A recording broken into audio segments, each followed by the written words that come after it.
What if I told you someone attended their parents' wedding not once, not twice, but 4 times, and was asked to pay for the privilege every single time? Tonight, she finally said no. Welcome to Late Night Confessions. Turn the lights off. This one gets under your skin. Maya is 26 years old, and she is exhausted. Not from work, not from life, but from her parents. Specifically, from watching them fall in love, fall apart, and fall back in love on a loop that has now spanned 2 decades. It started when she was 5. Her parents got married. She was the flower girl. Tiny dress, flower basket, the whole thing. Adorable. Sweet, normal. Then she turned 10, and without a single warning sign, no fights, no screaming, no slamming doors, her parents divorced.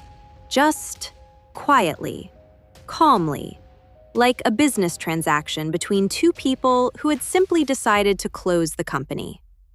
They were wealthy. Finances were already separate. It was, by all accounts, easy. She processed it, she moved on. Kids are resilient like that. Then she was 17, and her parents announced they were getting back together.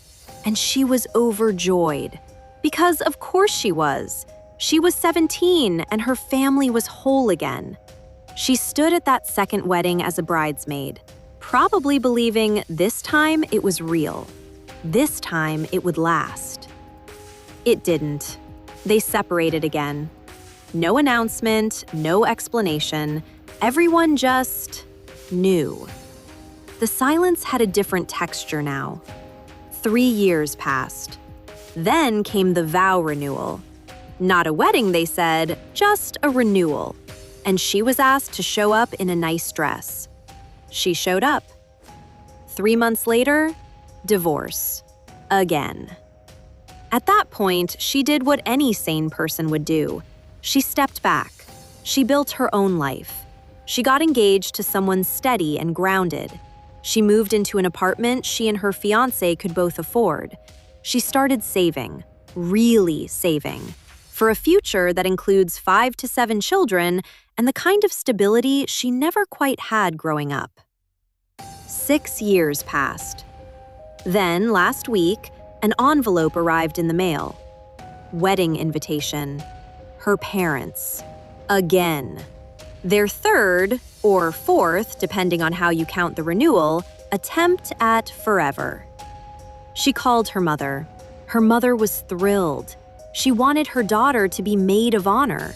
Beautiful, right? Except the dress. $1,500.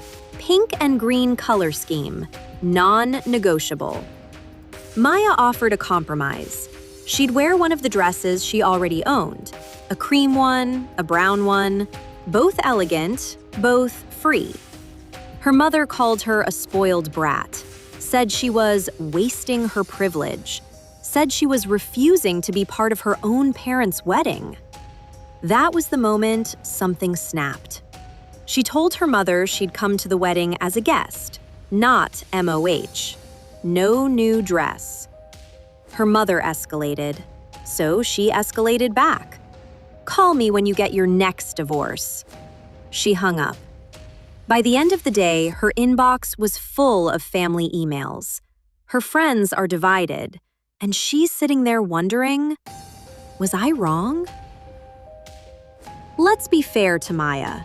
Genuinely, unflinchingly fair. She has shown up every single time. As a child with no choice, as a teenager full of hope, as a young adult trying to be supportive. She has dressed up, smiled, and stood beside these 2 people through celebrations that, statistically, she had every reason to doubt. And now, at 26, with a real future being carefully built, she is being asked to spend $1,500 on a dress for a ceremony that has a documented failure rate of 100%. That's not cynicism. That's a pattern. Her money isn't idle. It's earmarked for children, for a home, for the kind of deliberate, stable life she clearly never took for granted.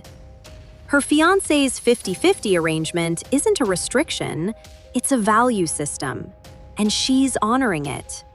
She didn't refuse to go. She offered to go.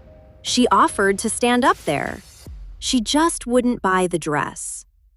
The $1,500 demand isn't about a dress. It's about control.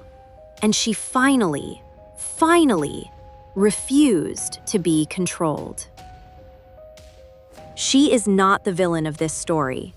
She is a woman who spent 20 years being patient, being present, and being costumed for someone else's romantic drama. And when she drew one single, reasonable financial boundary, she was called a spoiled brat by the very people who put her through all of it. The real question isn't whether she should have gone to the wedding. The real question is, how many times do you owe someone your presence at a ceremony you've already watched fail?